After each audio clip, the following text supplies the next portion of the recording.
चलिए, इस विश्लेषण के सबसे जरूरी सवाल पर आते हैं। क्या हो अगर ऑनलाइन दुनिया में गलत चीजों से लड़ने का हमारा तरीका असल में समस्या को और भी ज्यादा बिगाड़ रहा हो? क्या हमारी कोशिशें ही जाने अनजाने में ज्यादा खतरनाक और चालाक दुश्मनों को जन्म दे रही हैं? ये एक ऐसी चीज है जिससे हम सब वाकिफ हैं। दशकों पुराना ये स्कैम, इसे तो अब तक खत्म हो जाना चाहिए था, है ना? पर ये आज भी चल रहा है। ट्रस्ट और सेफ्टी में काम करते हुए मैंने इसे सालों साल देखा है। देखिए, ये सिर्फ एक मजाक नहीं है। ये एक बहुत गहरे पैटर्न का लक्षण है कि हम ऑनलाइन खतरों से निपटते कैसे हैं। कंटेंट मॉडरेशन का जो पारंपरिक तरीका है, वो एक कभी ना खत्म होने वाली लड़ाई जैसा है। हम हमेशा एक कदम पीछे ही रहते हैं। जब मैं एक बड़े प्लेटफॉर्म पे काम करता था तो हमारा बस यही एक मंत्र था, कोई समस्या दिखी उसे खत्म कर दो। सुनने में तो बिल्कुल सही लगता है ना, प्रॉब्लम को जड़ से ही मिटा दो। लेकिन ये तरीका एक बहुत बड़ी गलती कर बैठता है। और ये जो चक्र है, ये कभी रुकता ही नहीं। हर बार जब हम कोई नया नियम बनाते हैं तो बुरे लोग उसे एक चुनौती की तरह देखते हैं, एक पहेली जिसे हल करना है। और नतीजा, वो बस थोड़े और चालाक, थोड़े और छिपे हुए और थोड़े और शातिर हो जाते हैं। एक तरह से देखें तो हम असल में उन्हें बेहतर बनने की ट्रेनिंग दे रहे होते हैं। इस कभी न खत्म होने वाली दौड़ का एक औपचारिक नाम भी है, रेड क्वीन इफेक्ट। यह आइडिया बायोलॉजी से आता है, जहां शिकारी और शिकार एक दूसरे को मात देने के लिए लगातार विकसित होते रहते हैं। और यही तो इस समस्या की जड़ है। हम अपनी सारी एनर्जी, सारे रिसोर्सेज बस इसलिए लगा रहे हैं ताकि चीजें और खराब ना हों। हम कोई रेस जीत नहीं रहे, हम बस दौड़ में बने रहने के लिए हाँफ रहे हैं। ये एक थका देने वाली, महंगी और आखिर में बेअसर स्ट्रैटेजी है। तो क्या हो अगर हम इस पूरी प्रॉब्लम को ही गलत नजरिए से देख रहे हों? क्या हो अगर इसका जवाब इंजीनियरिंग में नहीं बल्कि बायोलॉजी में छिपा हो? चलिए, अब इस पूरे विश्लेषण को एक नया मोड़ देते हैं, एक बिल्कुल अलग विज्ञान से एक नया आइडिया लेकर। यहां पर जरा ध्यान से देखिए। एक तरफ है कंटेंट मॉडरेशन, जहां हम बुरे अकाउंट्स को बैन करते हैं, और दूसरी तरफ है एंटीबायोटिक्स का इस्तेमाल, जहां हम बैक्टीरिया को मारते हैं।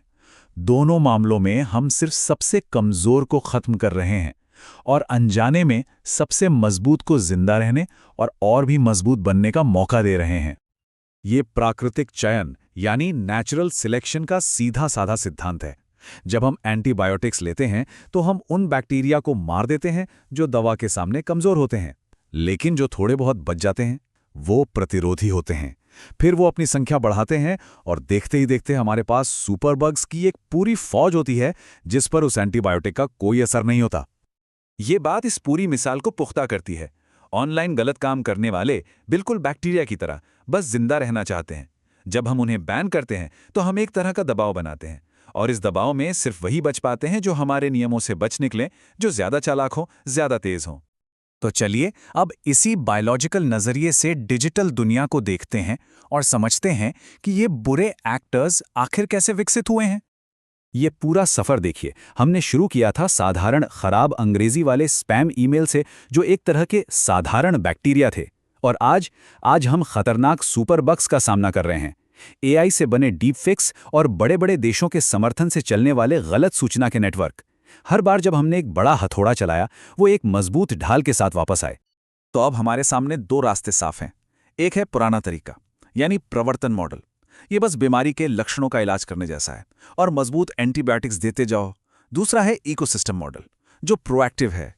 ये पर्यावरण को ही बदलने पर जोर देता है, जैसे कि साफ सफाई और पब्लिक हेल्थ को बेहतर बनाकर बीमारी को आने से ही रोक देना। तो चलिए अब समझते हैं कि इन लक्षणों से लड़ने के बजाय उस माहौल को ठीक करने का असल में मतलब क्या है जहां ये समस्याएं पनपती हैं। इसका सीधा मतलब है कि हमें अपनी सोच को जड़ से बदलना होगा। अब हमारा लक्ष्य कीड़े मारना नहीं बल्कि एक सेहतमंद माहौल बनाना होना चाहिए। अब बात बुरे लोगों का पीछा करने की नहीं है, बल्कि एक ऐसा सिस्टम बनाने की है जहां बुरे बर्ताव का पनपना ही मुश्किल हो जाए। तो असल में ये कैसा दिखेगा? हम सिस्टम में थोड़ा घर्षण यानी फ्रिक्शन डाल सकते हैं ताकि कोई भी चीज़ बहुत तेज़ी से वायरल ना हो। हम इंसेंटिव बदल सकते हैं ताकि सबसे ज़्यादा भड़काने वाले कंटेंट को एल्गोरिदम बढ़ावा न दे। हम पारदर्शिता बढ़ा सकते हैं और फैसले लेने में सिर्फ इंजीनियरों को नहीं बल्कि समाजशास्त्रियों और नीति विशेषज्ञों को भी शामिल कर सकते हैं। और सुनिए, ये सिर्फ कोई नैतिक ज्ञान नहीं है, ये एक सॉलिड बिजनेस स्ट्रैटेजी भी है।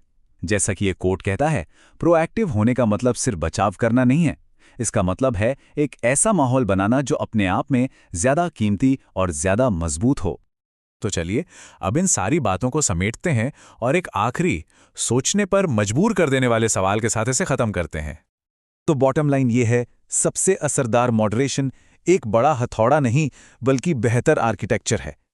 बुरे लोगों को बैन करने की इस अंतहीन दौड़ में भागने के बजाय हमें उस खेल के मैदान को ही बदलना होगा जिस पर वे खेलते हैं। सिर्फ प्रतिबंध मत लगाइए, माहौल बदलिए।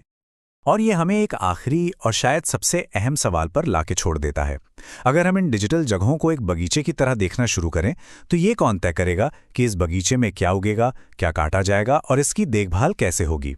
ये एक ऐसा सवाल है जिसका जवाब सिर्फ कंपनियों को नहीं बल्कि हम सबको मिलकर खोजना होगा।